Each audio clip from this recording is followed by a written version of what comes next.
Bom, então já deu 14 horas. A gente vai começar. Primeiramente, boa tarde. Eu sou o Felipe. Eu sou da divisão de eventos e integração do KN. Hoje a gente está aqui com o professor Daniel Orquiza de Carvalho, que é atualmente professor do Departamento de Engenharia Elétrica da UNB, engenheiro eletricista formado pela USP, com mestrado e doutorado também na USP. Realizou estágio no Centro Nacional de Microeletrônica, em Barcelona, e possui pós-doutorados pela Universidade Estadual de Campinas e no grupo de nanofotônica da Universidade de Cornell, Estados Unidos. Cornell. Isso. Eu espero que todos aproveitem muito a palestra e pode começar, professor. Perfeito. Obrigado, Felipe. Muito obrigado pela introdução. Deixa eu mudar de tela aqui. Tá, então, obrigado pelas palavras aí, pela gentileza, pela introdução, tá? Como o Felipe disse, meu nome é Daniel. O título da palestra que a gente vai estar dando hoje é Fotônica Não Linear, né? Integrada, tá? Com ênfase em fotônica integrada. E parte dos resultados aqui que eu vou mostrar ao longo da palestra, né? A palestra é para falar sobre a área, mas eu vou mostrar alguns resultados. Eles foram obtidos justamente, né, na Universidade de Cornell, no estado de Nova York, nos Estados Unidos, no meu pós-doutorado, né? E é isso daí, tá? Então a palestra, aqui está o outline da palestra, ela está dividida da seguinte forma aqui, pessoal. Vou fazer uma breve introdução, tá? Respondendo as perguntas, né? O que é fotônica e o que é fotônica não linear, o que é fotônica integrada, tá? Para dar uma visão da área. E depois eu vou estar relacionando a resposta dielétrica dos materiais, tá? Com as não linearidades e como é que esses fenômenos podem levar à produção, à geração, à fabricação, né, de diferentes dispositivos, tá?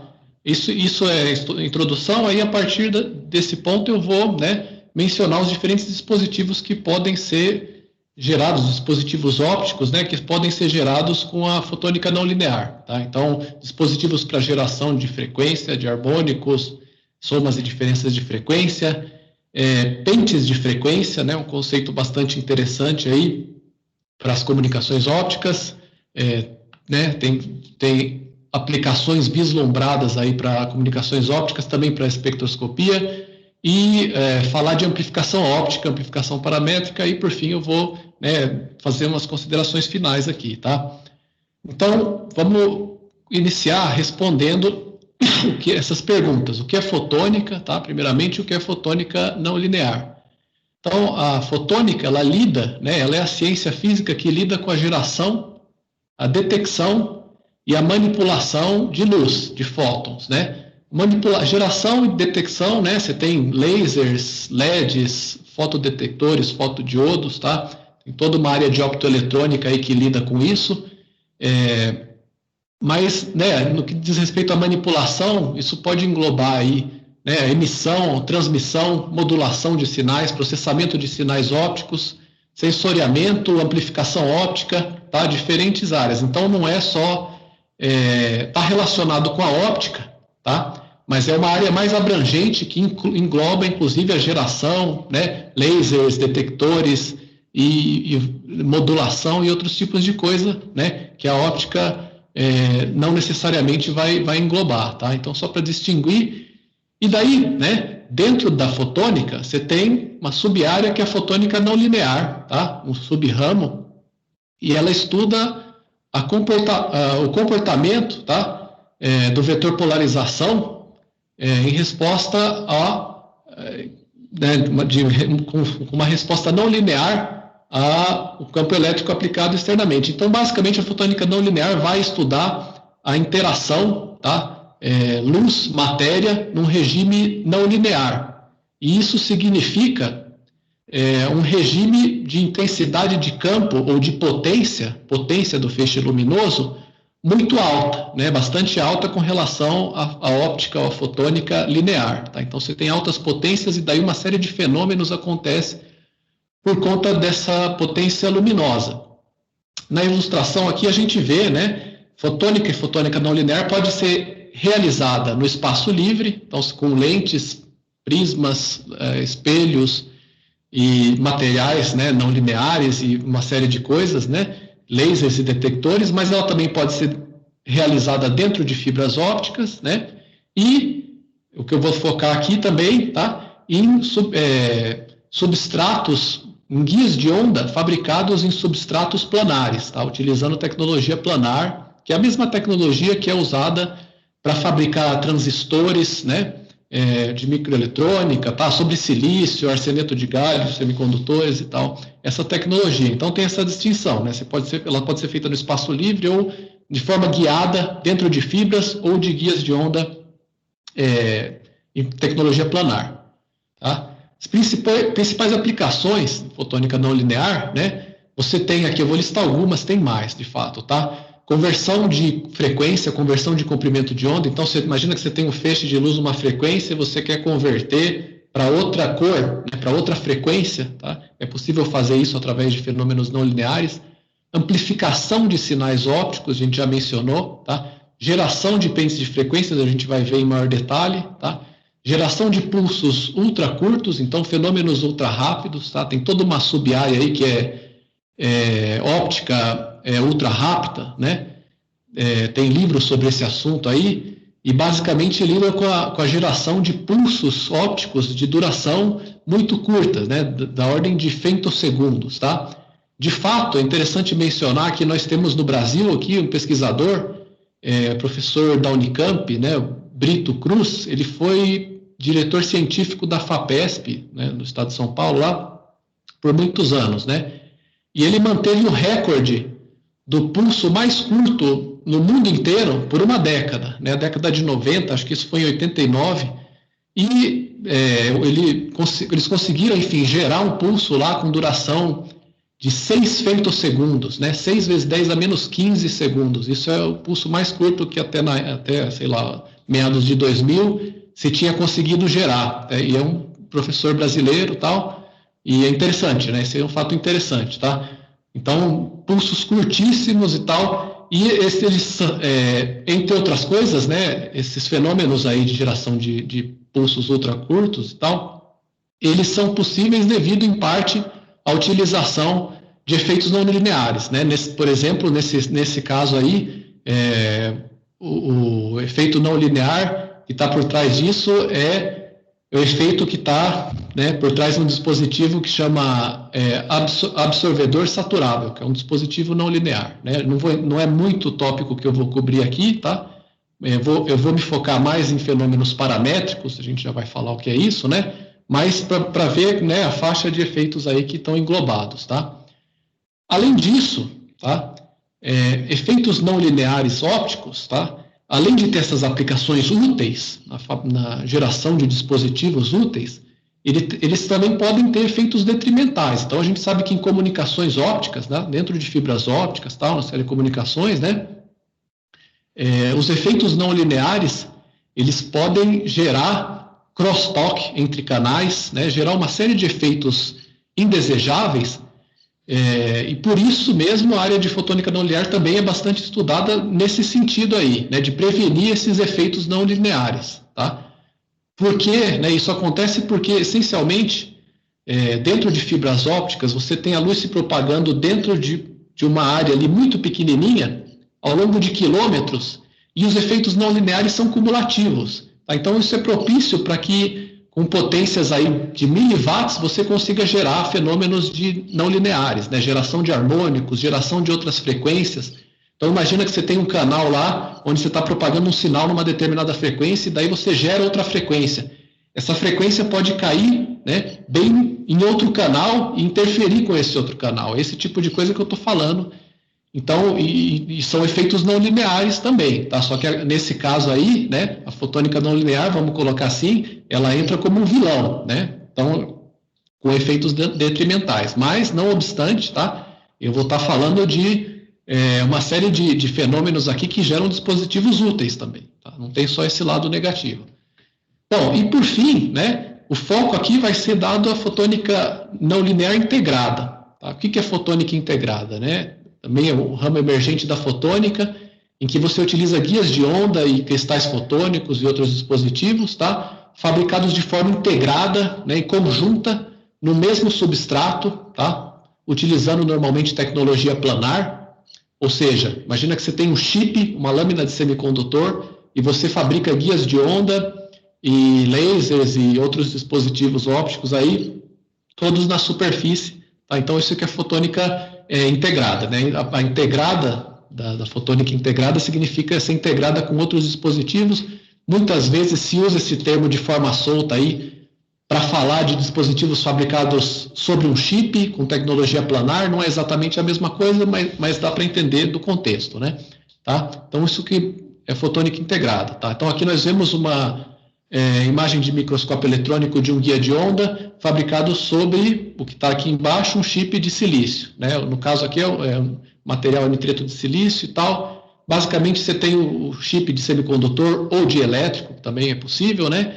E você utiliza uma série de técnicas aí de deposição de filme fino, corrosão, litografia, né? De novo, as mesmas técnicas que são utilizadas para fabricar transistores, e fabrica guias de onda, só que sobre o plano. Então, daí, tecnologia planar, tá? E você pode, inclusive, integrar isso, né, com dispositivos eletrônicos. Então, aqui, por exemplo, vou comentar mais para frente, mais detalhe, você tem um guia de onda, uma cavidade óptica aqui circular, né, que é um guia de onda que está integrado com um fotodiodo PIN, um diodo PIN, né, não uma junção PN, mas uma junção tipo P intrínseco tipo N, né? Então, um dispositivo eletrônico, optoeletrônico, integrado ao guia de onda, tá certo? Então, essa é a parte integrada, né? Tá? Só para dar um exemplo. Bom, então essa é a introdução, né, e distinção aí do que são essas áreas, tá? Agora eu vou falar um pouquinho do que é, o que lidam, né, esses fenômenos não lineares, tá? Então, tudo está baseado no modelo de dipolo, tá? Dipolo de Lorentz, o dipolo clássico. Então, vou refrescar a nossa memória aí, o que é esse modelo, tá? A gente vê isso quando a gente está estudando materiais dielétricos, em eletromagnetismo e tal, tá? Talvez não com o nível de detalhe que eu vou apresentar aqui, mas certos aspectos certamente vão ser familiares, tá? Então, os átomos e moléculas de um sólido respondem a campos elétricos através da formação de dipolos elétricos. Vamos ver como é que isso se dá, né? Se a gente considerar um modelo clássico de um átomo, tá? Sem se preocupar aí com modelo moderno e tal, né? Onde você tem as partículas aqui, os elétrons orbitando ao redor de um núcleo, tá? Você vai ter nêutrons, prótons no núcleo, né? Camadas mais internas de elétron e uma camada, né, mais externa de elétron aqui, né? Uma ou mais camadas, tá? O que vai acontecer quando a gente aplica um campo elétrico nesse átomo aqui, né? Imagina que eu vou aplicar um campo elétrico na vertical aqui, apontando para cima, tá? Se o campo está para cima, partícula negativa, a gente sabe que tende a ir no sentido contrário do campo. E partícula ou carga, né, portador de carga positivo, tende a se mover, ou vai sofrer uma força no sentido a favor do campo elétrico, tá? Então, o que vai acontecer é que essa órbita mais externa aqui, que está mais fracamente ligada ao núcleo, ela inteira vai se mover no sentido contrário ao campo elétrico, e o núcleo, em conjunto com os elétrons mais internos, né, que tem uma carga líquida positiva, porque o átomo em si é neutro a princípio, né? Se você tira o elétron mais externo, todas as demais partículas ali vão dar uma carga líquida positiva, seria como se fosse um íon, né, um íon. Todo esse conjunto de cargas positivas, ela vai se mover a favor do campo, tá? Então, isso que está ilustrado aqui. Então, eu apliquei um campo elétrico nesse sentido, o núcleo, os elétrons mais externos, tem uma carga líquida total, né, positiva, se moveu a favor do campo, o elétron mais externo aqui, né, a órbita dele se moveu no sentido contrário.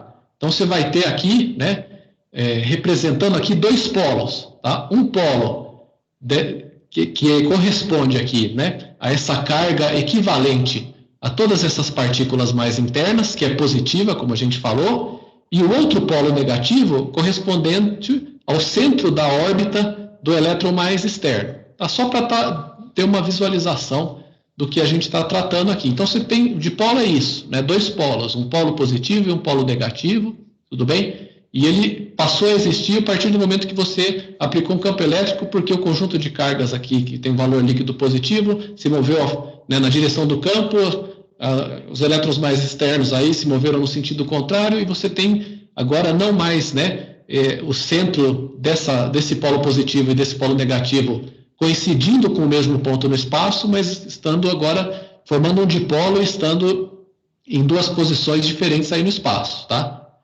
Bom, e se a gente aplicar um campo elétrico que muda de sentido, né? Um campo alternado, tá? Né? A gente pode imaginar diferentes situações em que isso vai acontecer. Nesse caso, o dipolo, agora vou abandonar o modelo mais complexo, que é o átomo em si, e agora só trabalhar com o dipolo. Tá? Considerar que eu tenho um conjunto de cargas positivas aqui, e a carga negativa está situada nesse ponto aqui, e vou trabalhar só com esse cara. O dipolo vai se mover de maneira coerente com o campo elétrico, ou seja, carga positiva vai se mover no sentido a favor do campo, sempre, e a carga negativa vai estar sempre se movendo no sentido contrário, mas elas vão estar ligadas, porque existe uma força de Coulomb, né, eletrostática, de atração entre esse polo negativo e esse polo positivo, então uma força restauradora, do tipo que você tem no sistema massa-mola, né,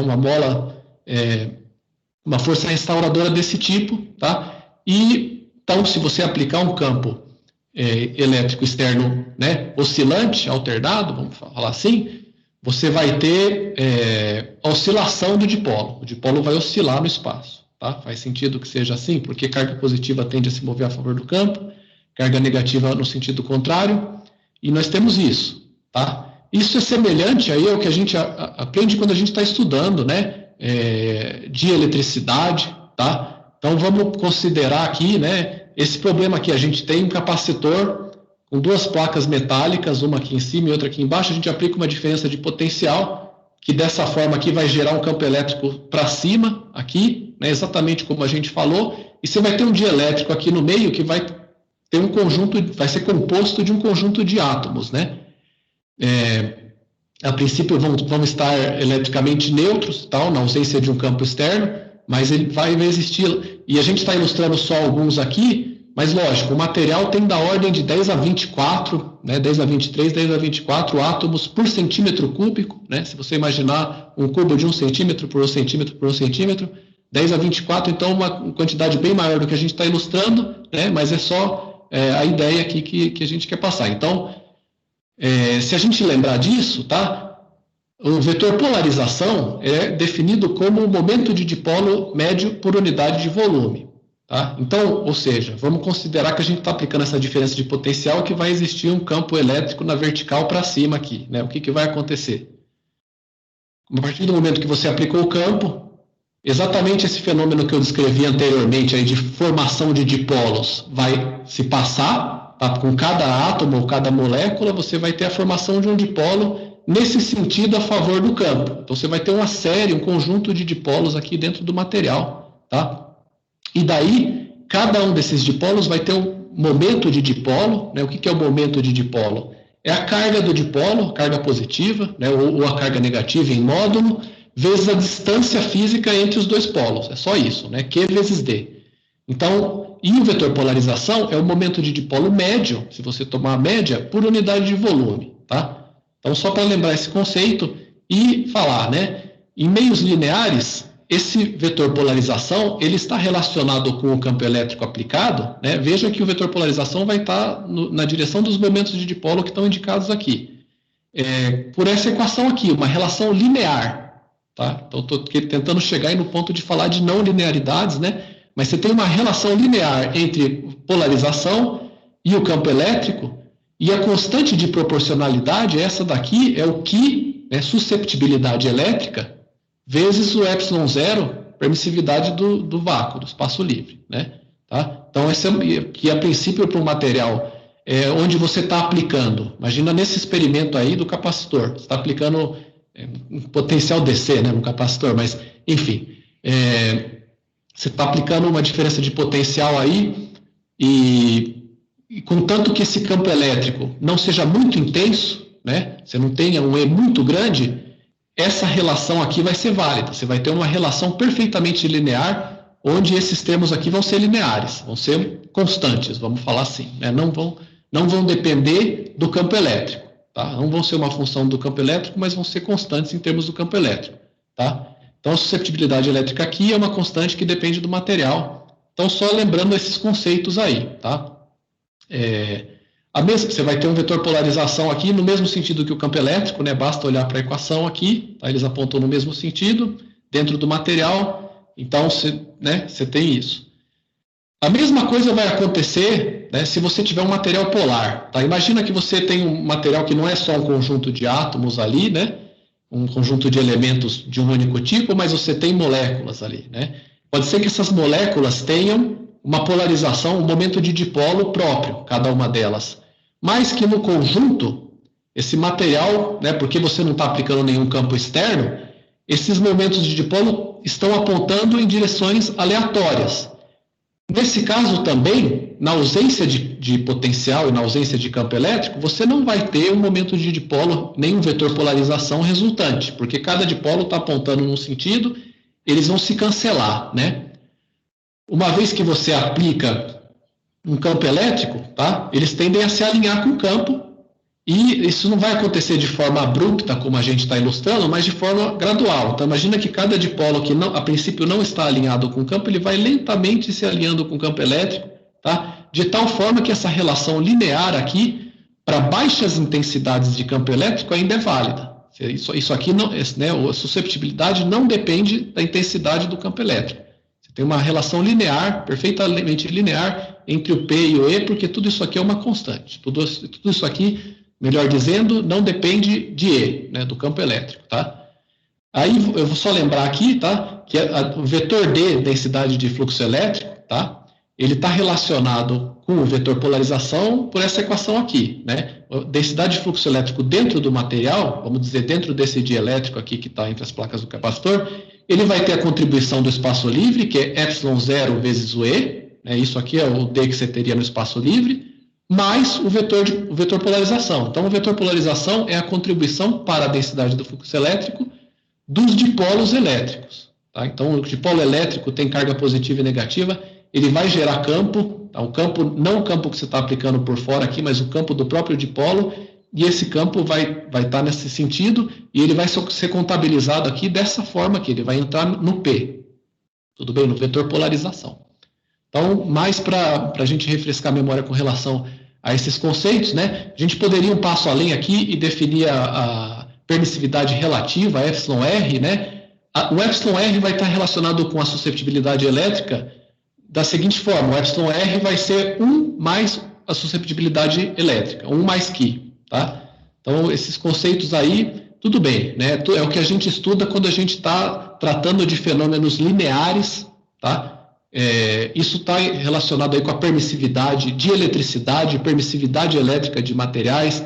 O índice de refração de um material também tem a ver com esse epsilon relativo, com a susceptibilidade, por consequência, mas isso normalmente a gente vê essas coisas todas no regime linear, tá? No regime linear. Bom, agora vamos voltar a falar da luz, né?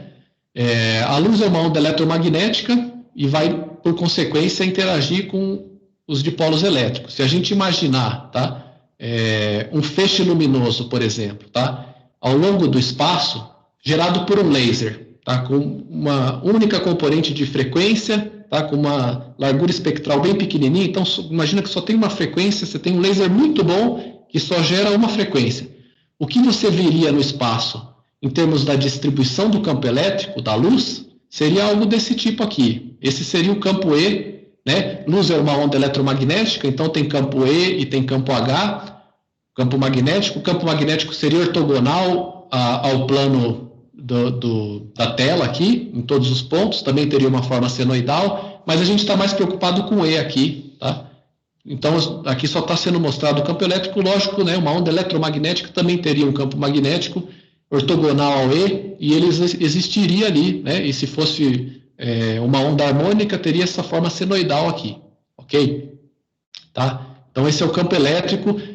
Lembrar também, né, que a onda eletromagnética, né, como é o caso de luz, onda de rádio e todo esse tipo de coisa, é uma onda transversal em que a grandeza, que é o campo elétrico, é ortogonal, transversal à direção de propagação. Então, se a onda está se propagando para a direita, o E, né, vai ser ortogonal, vai estar apontando na direção para cima e para baixo, né, ortogonal à direção de propagação. Então, isso que significa ser uma onda transversal, não é isso?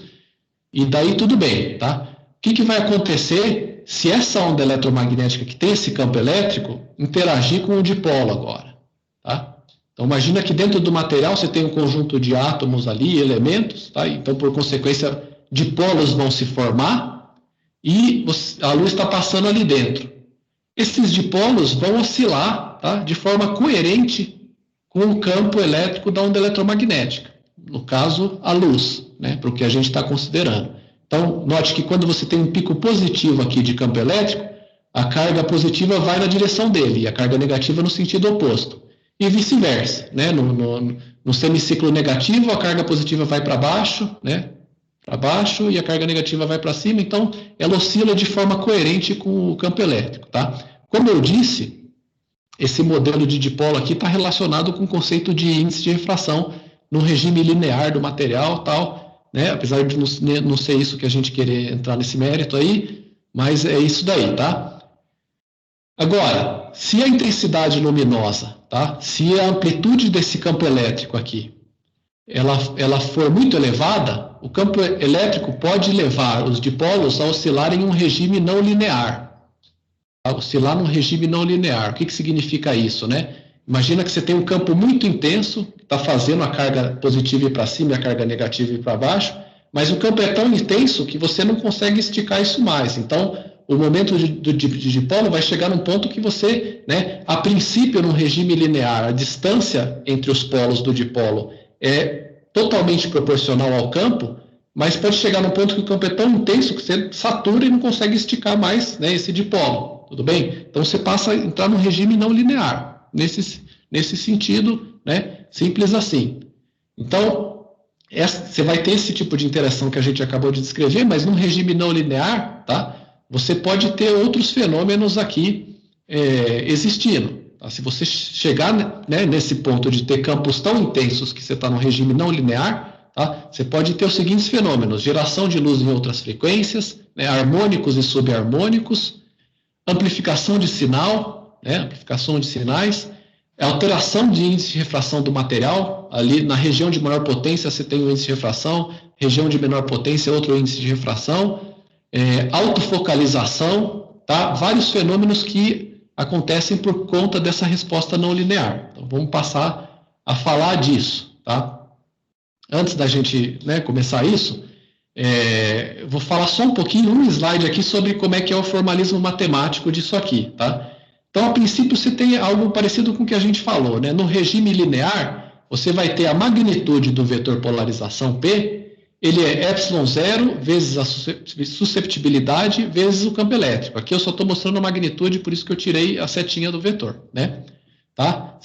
Então, ou seja, no regime linear você só tem esse primeiro termo aqui, tudo bem?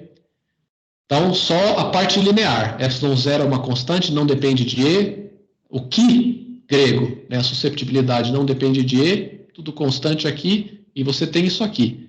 Quando você está tratando de campos muito intensos, tá, campo elétrico de muitos volts por metro, muito intenso, você tem que considerar a resposta não linear do meio. E a forma de fazer isso é expandir a susceptibilidade, tá, numa série de potências. Então você vai ter o termo linear, que é o mesmo que você tem ali quando você está estudando o capacitor, quando você está estudando né, a resposta dielétrica do capacitor, etc. e tal.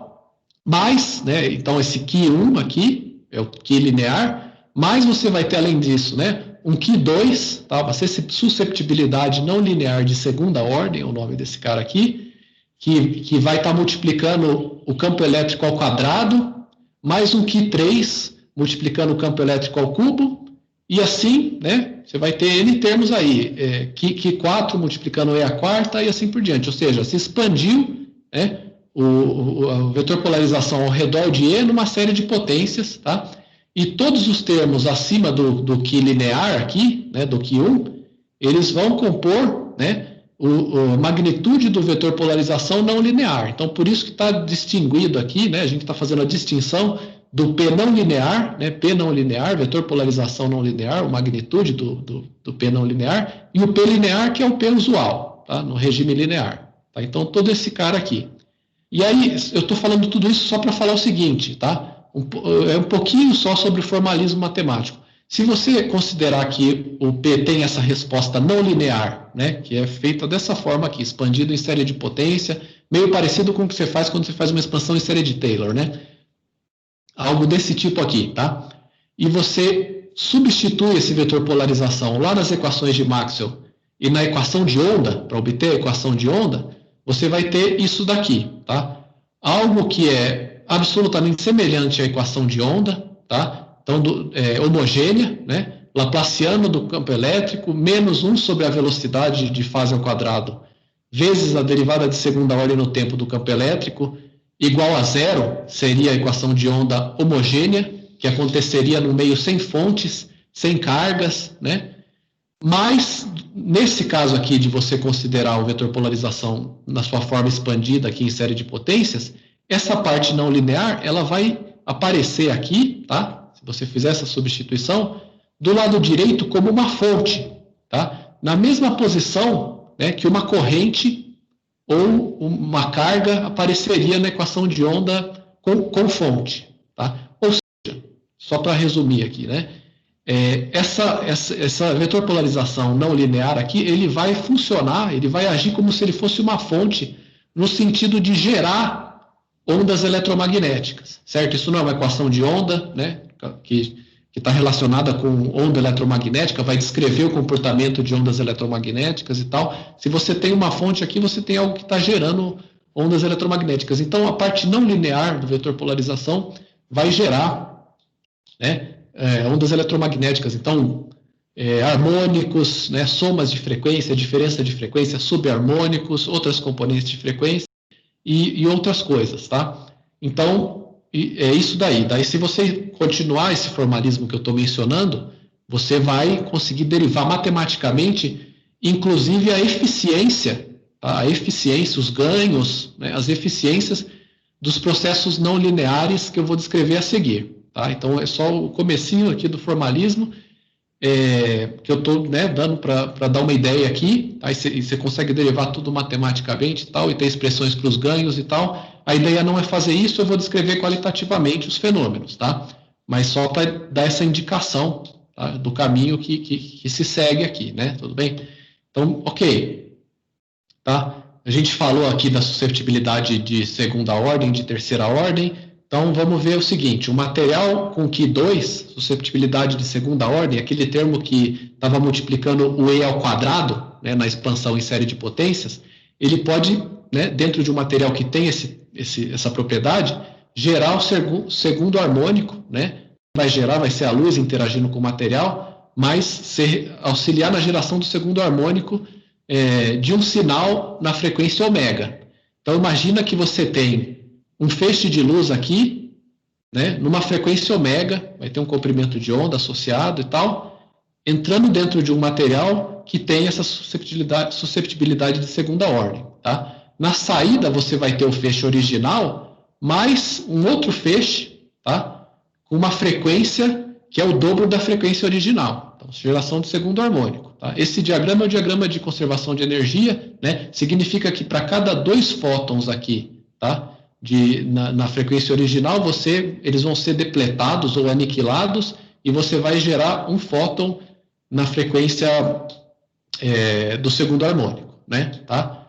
Então, de maneira totalmente análoga, um material que tem susceptibilidade de terceira ordem, Q3, ele pode gerar terceiro harmônico, tá? De um sinal na frequência ômega. Então, se você está incidindo um feixe aqui numa frequência ômega, esse feixe vai, né, parte dele vai sair aqui na saída do material, mas, né, com uma certa eficiência, parte dessa potência desse feixe vai ser convertida no terceiro harmônico que está aqui. Tá? Então, isso depende da eficiência e tal, mas uma parte né, lógico, né, então, por consequência, a potência do feixe original vai decair, porque parte da potência vai ser fornecida, você tem conservação de energia absoluta aqui, tá?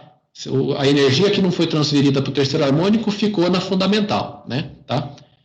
Então, ok. E daí, aqui no diagrama de conservação de energia, para cada 3 fótons, né, na frequência ômega, você tem a geração de um terceiro harmônico aqui. Tá? Só para ilustrar e dar a ideia dessas coisas. Você também pode ter a geração de soma, tá? E diferença de frequências. Então, imagina que você tem um material com susceptibilidade não linear de segunda ordem, tá? E você entra aqui com 2 feixes de luz, né? Um numa frequência ômega 1, frequência angular, né? Ômega 1 e ômega 2, tá? Você pode ter na saída um feixe com uma frequência igual à soma das 2 frequências. Aqui está o diagrama de conservação de energia, né? Fóton com ômega 1, fóton com ômega 2 geram um fóton com a soma das 2 frequências, tá? Ou a diferença, tá? Imagina que você está entrando com 2 feixes com 2 frequências diferentes, né? Duas cores diferentes, né? A gente sabe que a frequência da luz está relacionada com a cor na parte visível do espectro, né?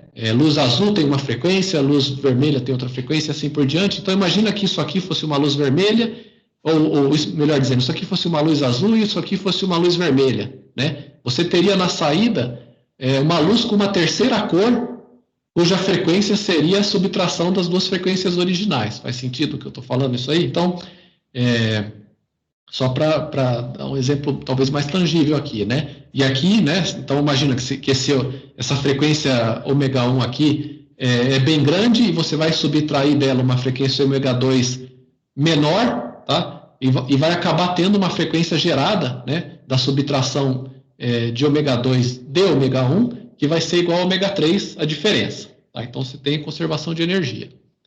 E esse par de fenômenos aqui, tá? Geração de soma de frequência e geração de diferença de frequência, ele é análogo, tá? Ao que você tem em frequência de rádio, né? Com dispositivos que são chamados de misturadores e multiplicadores, né? Então, lá em RF, em frequências de rádio, tal, né? Imagina o sinal do seu celular, etc. e tal, né? Se propagando por antenas, etc. e tal, irradiados por antenas. Você pode, naquele caso, utilizar um misturador, tá? O que o mixer vai fazer, né? Você pode usar ele para pegar uma frequência, um sinal que está numa frequência mais baixa, tá? Digamos que está numa frequência que você chama de frequência intermediária aqui, né? E você quer converter isso aqui para uma frequência mais alta, por exemplo, para ser irradiado por uma antena. A antena, né, se a frequência for muito baixa, você não irradia com eficiência e tal. Então, você pode utilizar um mixer que ele vai pegar, né, 2 sinais, um oscilador local e esse sinal na frequência intermediária, e vai gerar na saída, tá, a soma, né, das frequências do oscilador local com a frequência intermediária e a diferença, né, frequência do oscilador local menos a frequência intermediária, que são esses 2 sinais aqui, esse é a soma e esse é a diferença, numa frequência bem mais alta que a frequência original que estava em verde. Então, o misturador faz isso, né? Ele vai te dar a soma e a diferença das frequências, tá?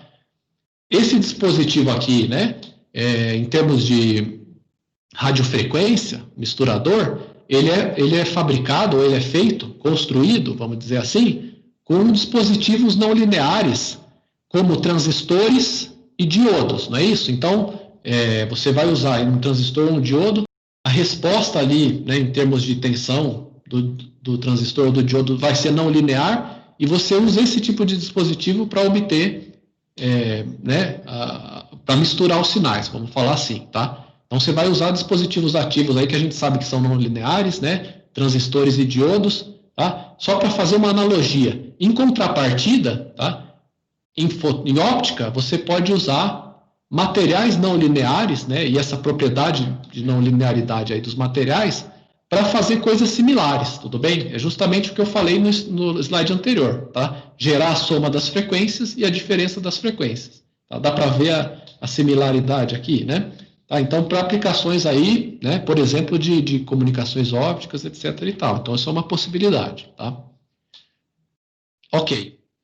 O último fenômeno que eu queria falar aqui rapidamente é a mistura de 4 ondas, tá? Porque vários dos dispositivos que a gente vai falar a seguir, eles utilizam justamente esse fenômeno.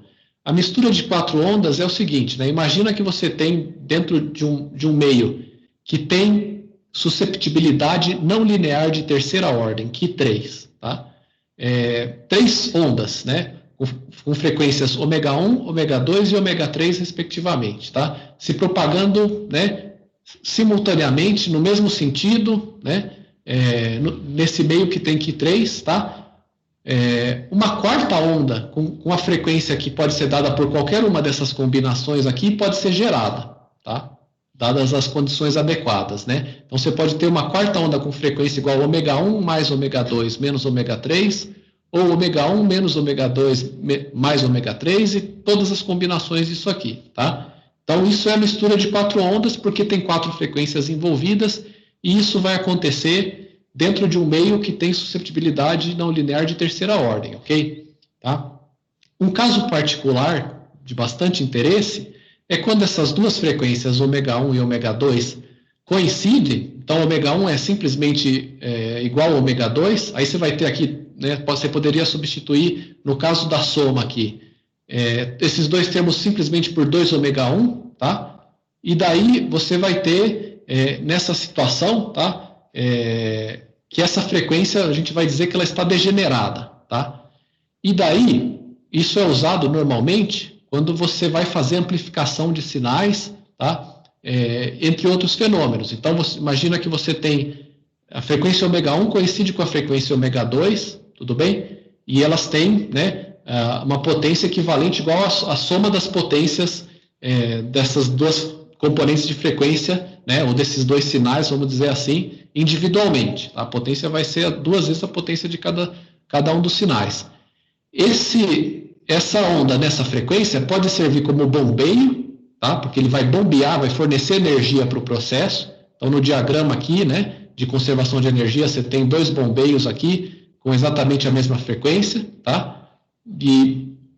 Com uma potência bem grande, e esse bombeio pode levar à geração, né, de um sinal e necessariamente, como é mistura de 4 ondas, você vai ter a geração de um outro sinal também, que normalmente é chamado de idler, né, simétricos com relação à frequência do bombeio. Tá? Então, dá para se mostrar que isso aqui acontece. Então, basicamente, estou descrevendo de forma meio sucinta aqui esse processo. O que você vai ter na prática? Tá? Você imagina que você tem um bombeio numa frequência central com uma potência bem alta. Parte da potência desse bombeio vai ser transferida para um sinal numa frequência adjacente aqui e pode amplificar esse sinal, ou pode gerar esse sinal também, tá? Mas, como consequência disso, você vai ter a geração de um outro sinal, que, né, se convenciona denominar idler em inglês, simétrico com relação à frequência central aqui, tá?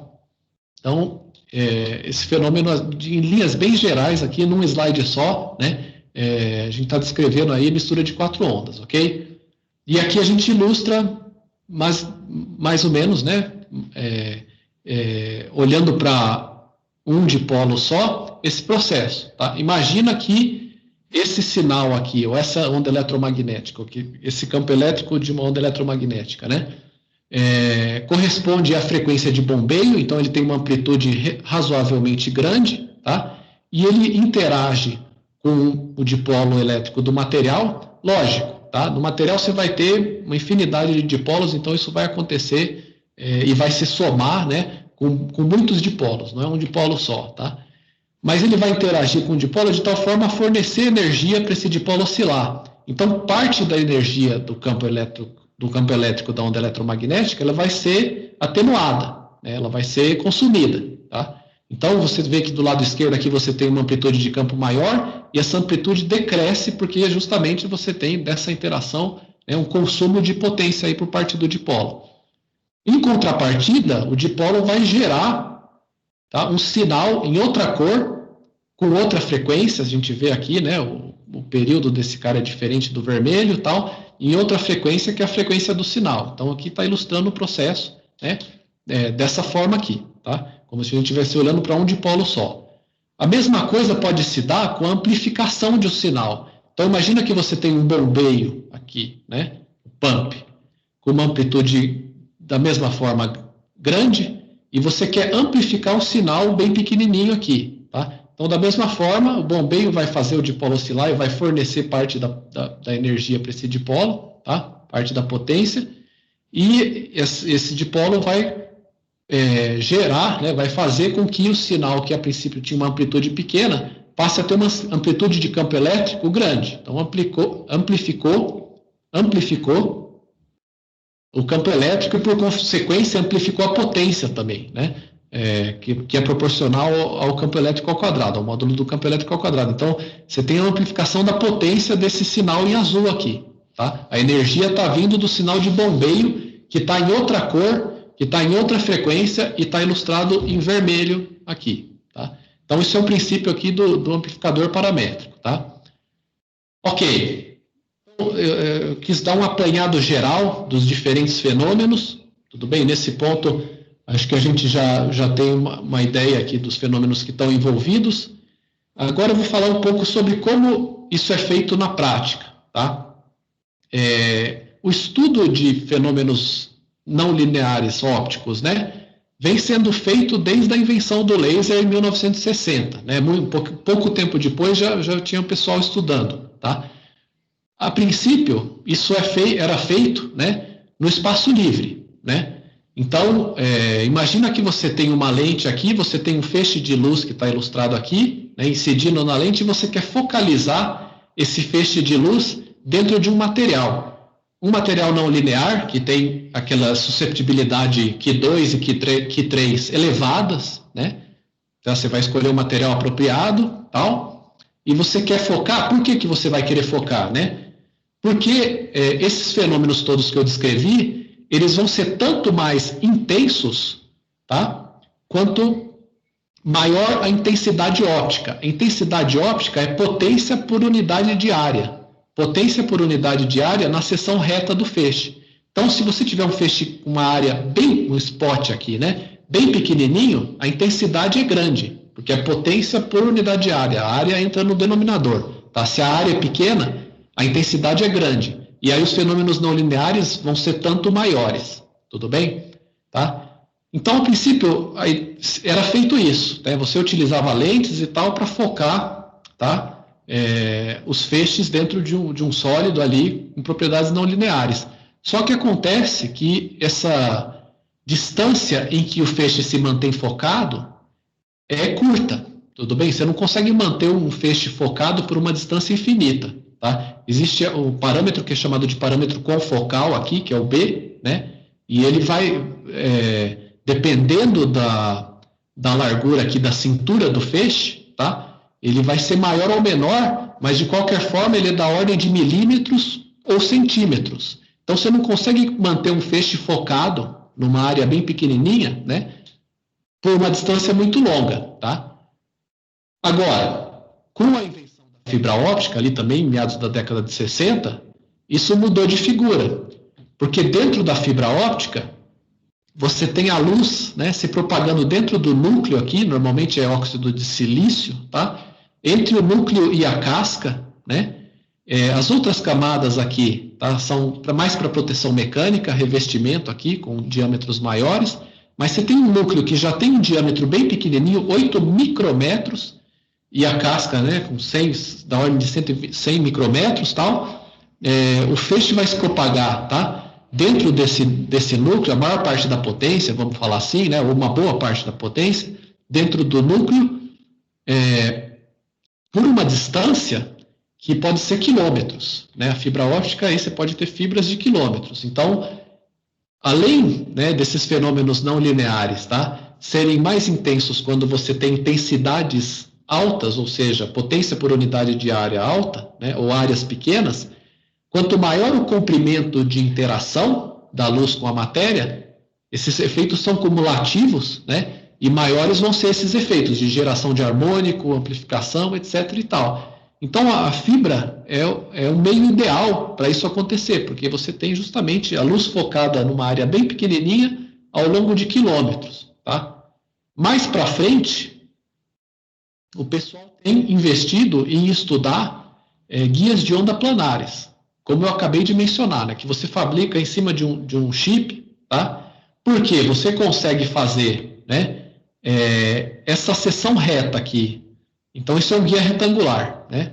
A seção reta do guia retangular ele vai se comportar de maneira totalmente análoga à fibra óptica. A luz vai se propagar aqui dentro, tá? Mas você consegue fazer essa seção reta aqui, ordens de grandeza menor do que o núcleo da fibra. Isso é uma imagem de microscópio eletrônico, né? Você vê que isso aqui, sei lá, deve ter 300 nanômetros de largura, né? Por uns 600 nanômetros de altura, tá? Então, bem menor do que o núcleo da fibra.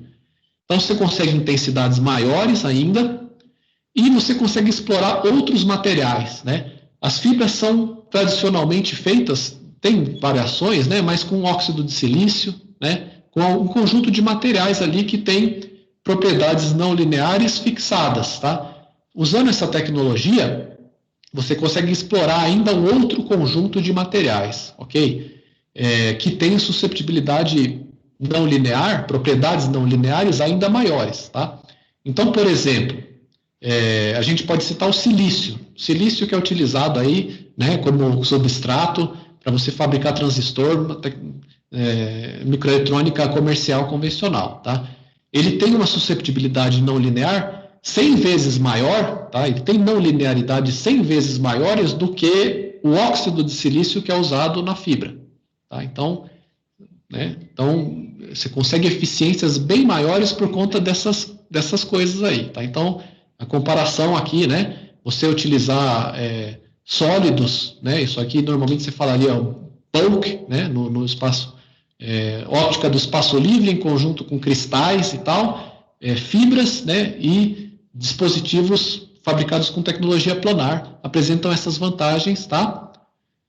Aí vamos um passo além. Além de você utilizar um dispositivo integrado, você pode utilizar uma cavidade ressonante. Então, imagina que você tem um substrato de semicondutor aqui, por exemplo, tá? Um chip, e você fabrica um guia de onda sobre esse chip, tá? Então, você vai fabricar aqui o núcleo em azul escuro por onde a luz vai se propagar, talvez vai colocar algum revestimento por cima, tá? Mas você tem aqui, deixa eu voltar.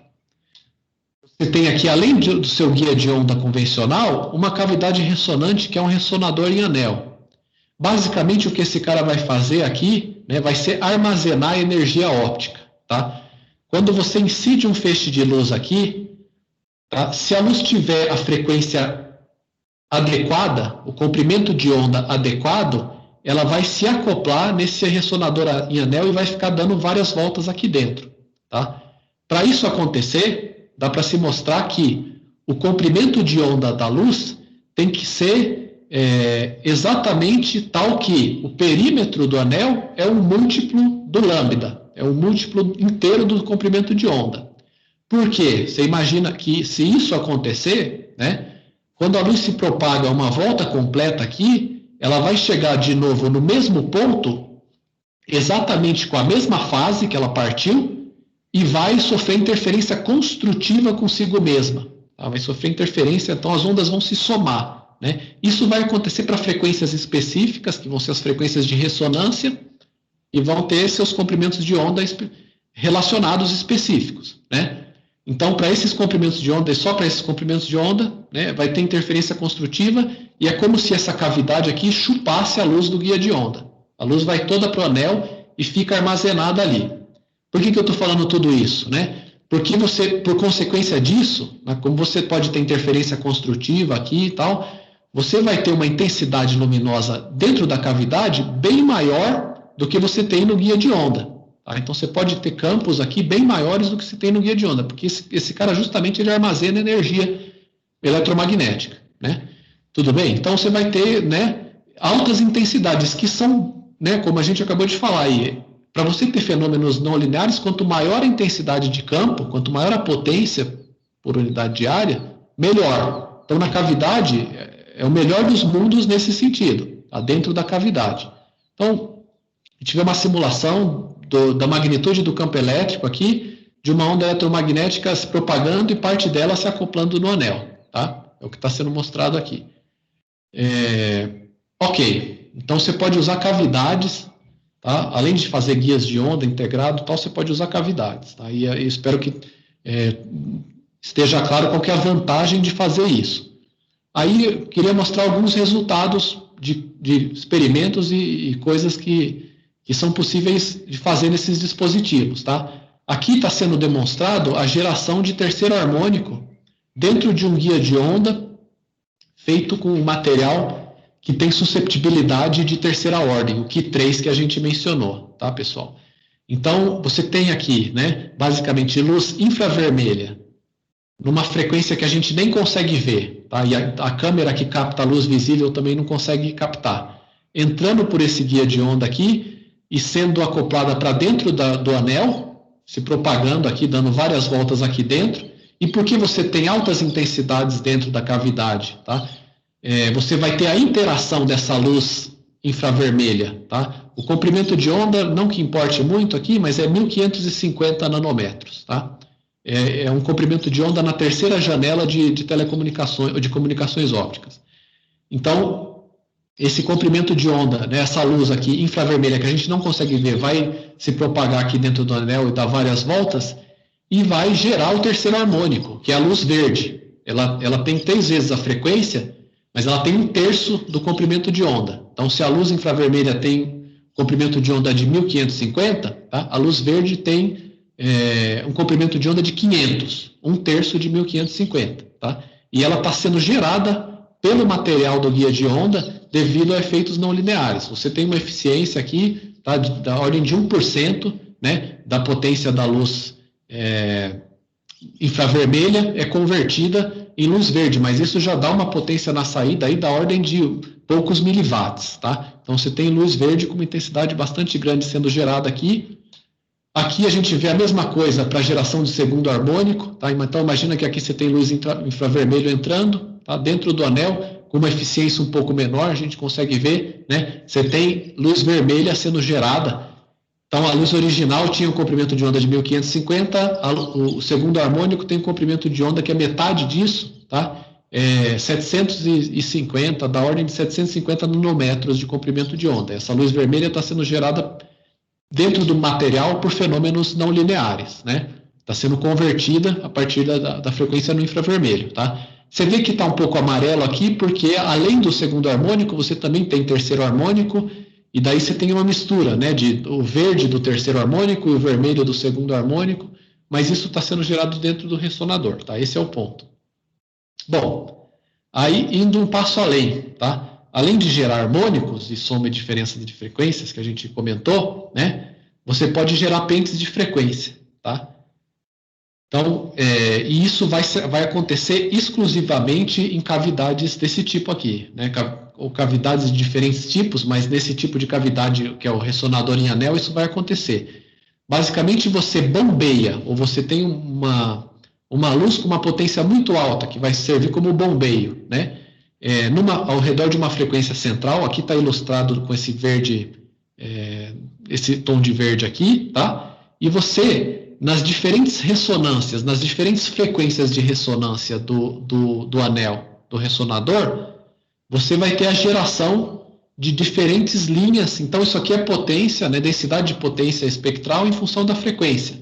Você tem a geração de diferentes linhas do espectro, tá? Em diferentes frequências. Isso aqui está ilustrado com diferentes cores, não é à toa, né? Imagina que essa frequência corresponde ao vermelho, essa ao amarelo, essa ao verde, essa ao azul, né? E essa ao roxo e assim por diante, né? O violeta e tal. Tá? Então você consegue gerar diferentes componentes de frequência a partir de uma única frequência. Tá? Isso aqui é baseado naquele fenômeno que eu mencionei, que é a mistura de 4 ondas, tá? Em conjunto com um ressonador em anel aí, tá? A separação entre essas linhas espectrais aqui de frequência, né? Essas diferentes cores, ela pode ser controlada pelo diâmetro do ressonador. Então você pode controlar, tá? E elas, numa primeira vista aqui, elas estão equiespaçadas, né? Na verdade não é bem assim, tá? Devido à dispersão do material, elas não vão estar exatamente equiespaçadas, mas a gente comenta isso posteriormente. Então, vamos considerar que então, o pente de frequência é esse conjunto de linhas, tá? É como se você tivesse vários lasers, né? Em diferentes frequências, mas você gerou ele a partir de um único bombeio, de um único laser numa frequência só. Você gerou vários componentes aqui, né? Vários feixes de luz em frequências distintas, tá? Ok. Para que para que o pessoal vislumbra aplicar isso daqui? Para você fazer, né, multiplexação por divisão de comprimento de onda, que é WDM, em sistemas de comunicações ópticas, o que você faz normalmente? Né? Você utiliza uma matriz ou um conjunto de lasers, tá? É o que está ilustrado aqui à direita. Tá? Imagina que você tem um laser numa frequência, outro laser em outra frequência, com uma separação entre frequências aqui fixas. Tá? E você modula individualmente a luz de cada um desses lasers do conjunto, depois você multiplexa isso aqui, né? Vamos falar assim, né? Coloca todas essas componentes de frequência num canal só, num meio só de propagação, numa fibra óptica só, amplifica isso e transmite. Então, você está transmitindo vários sinais em frequências diferentes, né? Então, multiplexação em comprimento de onda. Só que, para fazer isso dessa forma, isso requer vários lasers. Cada laser, né, é um dispositivo que tem um custo, né? É uma cavidade própria, etc. e tal. A ideia, né, que o pessoal vislumbra é usar esses pentes de frequência como uma fonte única. Então, ele serviria como portadora para diferentes sinais. Cada linha aqui serviria como portadora para um sinal diferente. Tá claro? Então, isso se daria num arranjo desse tipo aqui. Imagina que você tem o pente aqui, o pente de frequência sendo gerado por um ressonador, né? E daí você pega a luz na saída dele, demultiplexa, separa as diferentes linhas, as diferentes componentes de frequência, né? Então aqui embaixo está saindo o vermelho, aqui está saindo o verde, aqui está saindo esse azul e aqui está saindo esse roxo. Modula, né, separadamente essas diferentes componentes de frequência que vão servir como portador aqui para os diferentes sinais modulados, multiplexa esses sinais novamente, se amplifica e transmite, tá? Então, uma visão, né, meio geral, assim, da vantagem de você gerar um pente de frequência. A questão é que, para isso dar certo, a separação entre essas linhas do pente de frequência, ela precisa ser uniforme. Essa separação precisa ser igual a essa daqui, e igual a essa daqui, e assim por diante, tá claro? Mas, né, de fato, existem alguns problemas nesse sentido, porque uma propriedade aí que é a dispersão do guia de onda, né, a princípio impede com que essa separação seja exatamente igual. Então é necessário fazer uma engenharia aí, né, trabalhar no sentido de, e isso é um trabalho que ainda não está concluído, né, de garantir justamente com que a separação entre essas componentes de frequência do pente de frequência seja uniforme, tá, ao longo do pente, tá? Então, vou mostrar aqui, né, dispositivos que já foram usados até o momento para gerar pentes de frequência, tá? Então, aqui a gente mostra, né, a geração de pentes de frequência realizada utilizando ressonadores em anel, cavidades, com alto fator de qualidade, tá? Em que, além do ressonador em anel, tá, que gera o pente de frequência, nesse dispositivo aqui você ilustra aqui a integração com o dispositivo eletrônico. Por quê? Né? O que nós temos nesse dispositivo aqui? O ressonador em anel, que é o guia de onda em azul, tá? E no perímetro externo dele você tem um condutor metálico e no perímetro interno você tem outro condutor metálico. O que são esses condutores metálicos? Se a gente olhar o corte desse carinha aqui, desse guia de onda, bem nessa linha tracejada, a gente vai ver essa seção reta aqui, tá? O guia de onda está bem aqui no meio. A luz se propaga aqui e esse material aqui é silício, tá? É um semicondutor intrínseco, né? E aqui, de um lado e de outro, você tem os dois condutores metálicos, porque eles vão ser os contatos metálicos para um semicondutor tipo P e um semicondutor tipo N. Tudo bem? Então, aqui você tem o guia de onda, mas você também tem um diodo PIN, que é um diodo P e N. Né? O diodo convencional é a junção PN, né? Mas você também pode fazer um diodo P e N, né? Que é esse cara aqui. Para que o diodo está sendo usado nesse caso aqui? Tá?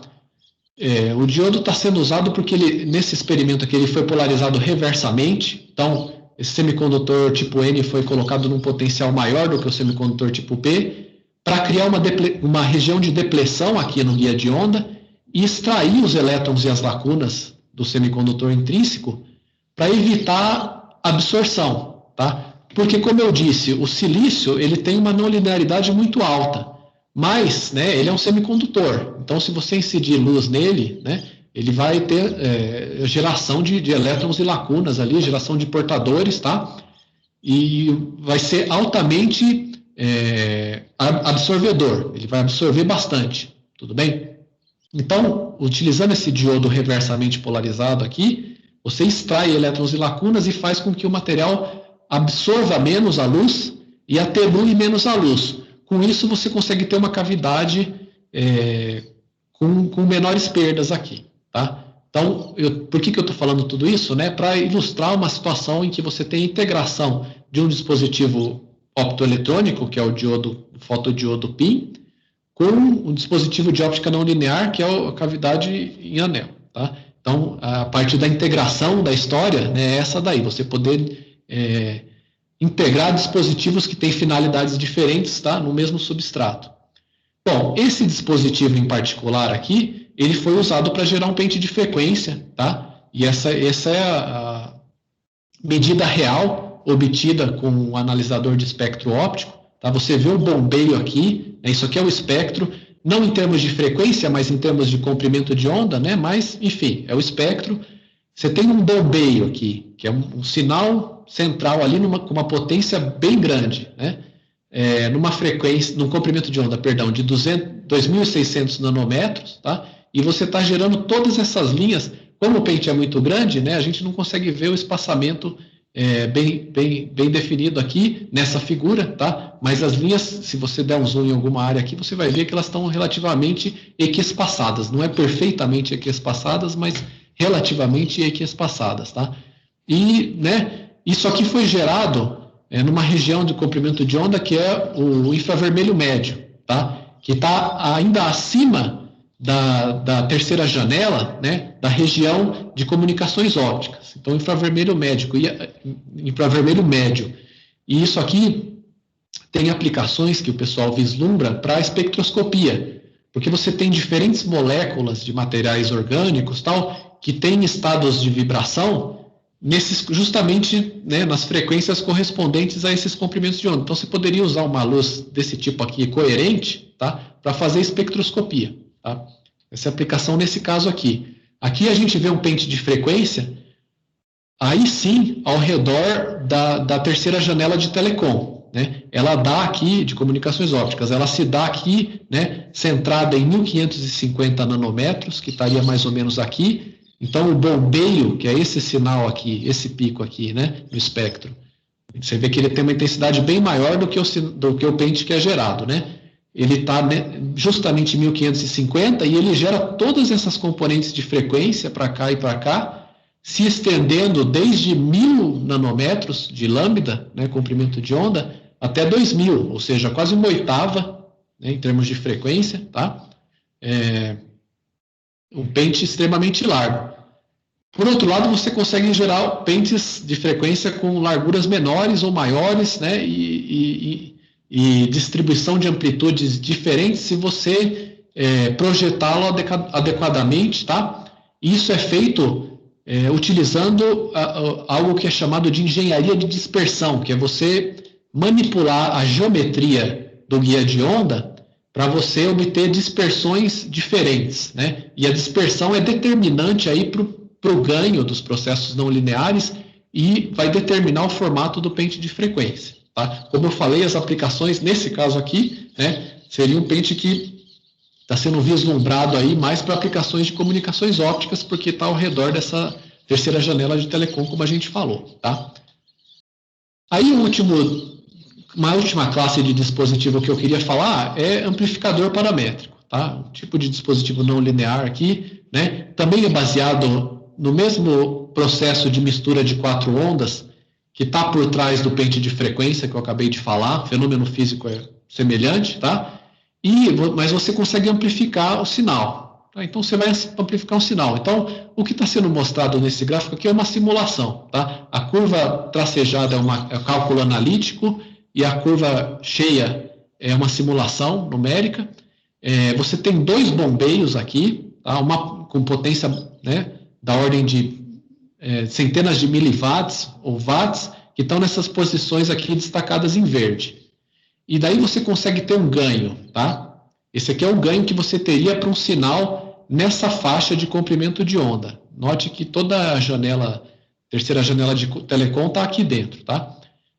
Você tem um ganho relativamente uniforme, sem muita ondulação, ou ripple, né? Numa largura bem grande, tá? Utilizando esse duplo bombeio aqui. Então, a utilização de duplo bombeio em conjunto com o projeto adequado da dispersão do guia de onda permite você obter resultados desse tipo. Qual que é o desafio aqui? Tá? Essa curva foi obtida para uma atenuação de 0 dB por centímetro, um guia de onda ideal que não atenua o sinal em nada. Tá? E daí você tem um ganho de 15 dB plano aqui numa faixa bem larga do espectro. Né? Para qualquer frequência nessa faixa aí o ganho é plano. Se você tiver uma perda de 0,1 dB por centímetro, isso aqui é o gráfico analítico, né, não considerando a perda, mas esse gráfico da simulação aqui mostra, né, que o ganho já cai aqui em uns 3 ou 4 dBs. Tá? Ainda é plano, né, mas cai disso aí. O dispositivo aqui é um guia de onda no formato de espiral com comprimento aproximado de 1 metro. Tá? Só alguns detalhes aí. Se a atenuação aumentar ainda mais para 0,5 dB por centímetro, né, você vê que o ganho cai abruptamente aqui para menos de 3 dBs, né, nesse 1 metro de guia de onda. Então, o desafio aqui, né, é projetar guias de onda com valores de perdas menores. Tá? Para se ter uma ideia, tá, a faixa de perdas dos guias de onda típicos aqui está nessa faixa aqui entre 0,1 e 0,5, algum valor aqui no meio. Tá? É desejável diminuir esses valores de perdas aí, o quanto que o guia de onda atenua a luz, né? Ela atenua a onda eletromagnética. Tá? Diminuir isso, né, para se ter maiores ganhos. Tá? Isso aqui é só simulação, esses resultados aqui. Teoricamente, né, você tem um resultado que é de outro mundo, porque você tem um ganho que é plano numa faixa gigantesca do espectro, tá? desde 1450 até 1650 aqui na prática, né? Nanômetros, mas existem desafios aí a ser superados. Tá? Então, vou finalizar aqui com minhas observações finais, tá? Para tentar sumarizar o que a gente tentou passar, tudo bem? Então, os fenômenos não lineares estão por trás do princípio de funcionamento de diferentes dispositivos que a gente tentou ilustrar aí e dar uma noção, né? Amplificadores ópticos, amplificador paramétrico, né? Geração de pentes de frequência, geração de soma e diferença de frequência, entre outras coisas, tá? A utilização de guias de onda miniaturizados, fabricados com tecnologia planar, aumenta a eficiência devido a maiores interações, comprimentos de interação da luz com a matéria, né, com o meio não linear ali, e também a pequena área da seção reta do guia de onda, que faz com que a intensidade luminosa, que é potência por unidade de área, seja muito grande. O uso de cavidades ópticas auxilia na diminuição do limiar de potência para observação de fenômenos não lineares. Então, você consegue ter, se você usar cavidades como ressonador em anel, porque justamente a cavidade armazena energia, com potências, né, da fonte muito menores, você consegue superar o limiar para observar um fenômeno não linear, como amplificação paramétrica, geração de harmônico e assim por diante. Tá? Então, estou resumindo aqui. Tecnologia planar permite a integração de dispositivos não lineares com dispositivos optoeletrônicos. A gente demonstrou aí a integração com o fotodiodo PIN, né, para extrair portadores e aumentar o fator de qualidade, né, diminuir as perdas do ressonador, da cavidade óptica, mas você pode... tem gente pesquisando a integração de lasers e detectores, moduladores, né, um monte de dispositivos integrados ali dentro de um mesmo chip de luz, né, de fotônica. Tá? Então, muitos desafios precisam ser superados, como a gente falou, né? A dispersão do material, tá?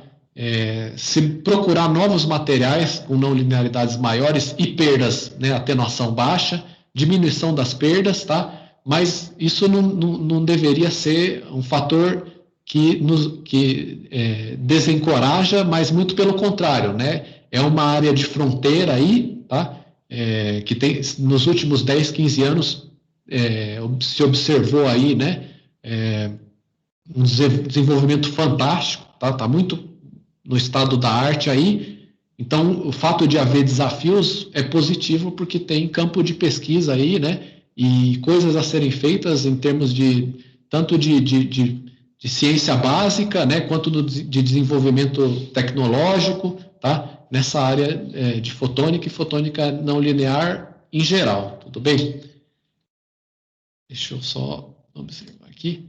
Pessoal, então, com isso eu finalizo a parte da exposição aqui, tá? Espero que tenha ficado razoavelmente claro aí tudo e tenha dado para me ouvir ao longo de toda a palestra aí e tal, tá? E fico disponível aí para quaisquer perguntas, tá? Comentários em geral. Peço desculpa, né? Acho que eu passei um pouquinho do tempo. Ou não? Ficou tranquilo, o áudio não teve problemas no áudio, foi uma palestra tranquila. Quem quiser agora fazer perguntas, pode se sentir à vontade para abrir o microfone e perguntar, ou pode também digitar pelo chat.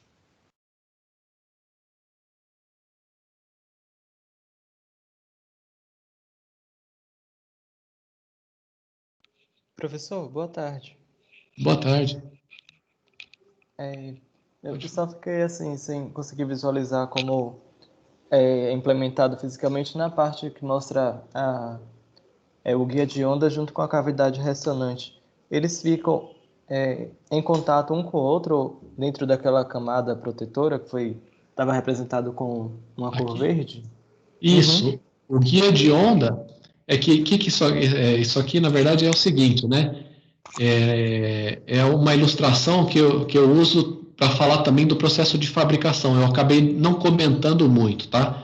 Mas eu vou comentar em mais detalhes, acho que vai ficar mais claro. Imagina que você tem um chip de semicondutor aqui, ou de elétrico, e você quer fabricar o guia de onda. O guia de onda, o núcleo do guia de onda é onde vai se propagar a luz, essa região azul, tá?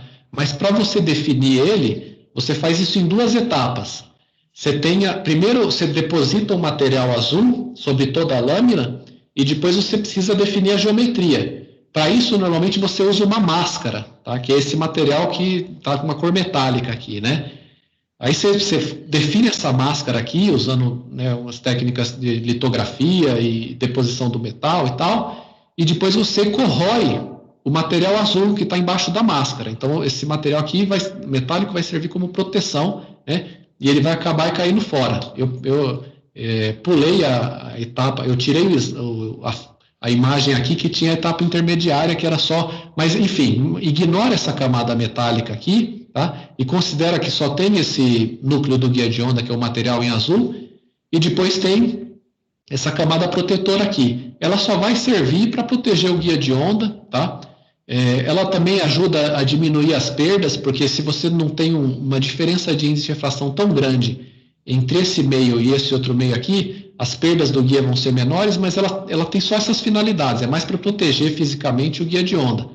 A luz vai se propagar aqui dentro, só que aí talvez isso que seja um ponto, né, diferente do que aconteceria, às vezes quando a gente está estudando guias de onda metálico, né, lá para teoria de eletromagnetismo e tal, a luz, a onda eletromagnética, a onda de rádio, naquele caso, no guia de onda metálica, ela não sai para fora do núcleo do guia de onda, tá?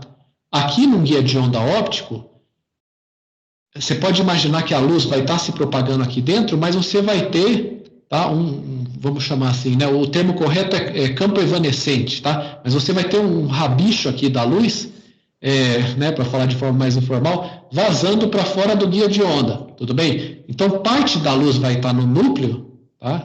Tá fazendo sentido? E parte vai estar aqui fora, né, para o lado esquerdo, para o lado direito, para cima e para baixo, parte da luz. E é essa luz, o termo correto é o campo evanescente, né, que vai estar adjacente aí, né, ao núcleo do guia de onda, que ela vai enxergar o ressonador e vai, né, e se acoplando aqui, se a frequência for a frequência de ressonância do ressonador, né? Somente para essa frequência aí, é um conjunto, né? As linhas do espectro ali que a gente vê no no pente de frequência, são aquelas frequências ali que são as frequências de ressonância do ressonador. Então, naquelas frequências, a luz que está, não exatamente no núcleo, mas ela está se propagando aqui, só que na região lateral aqui, ela vai se acoplar no ressonador e vai se propagar aqui dentro, né? E assim por diante. Era mais ou menos isso que você estava perguntando? Era assim, agora eu entendi como poderia haver uma interação de um com o outro, mesmo com aquele espaço ali no meio. Isso, é isso aí. Legal. Obrigado. De nada.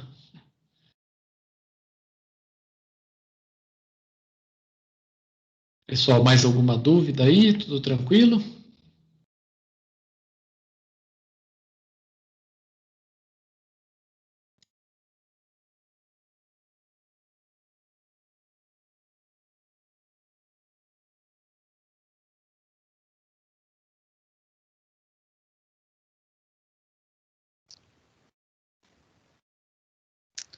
Parece que ninguém mais tem dúvida. Então, acho que no chat, ninguém mais parece ter dúvida, então podemos finalizar por aqui. Muito obrigado aí pela palestra, foi muito boa. Eu que agradeço.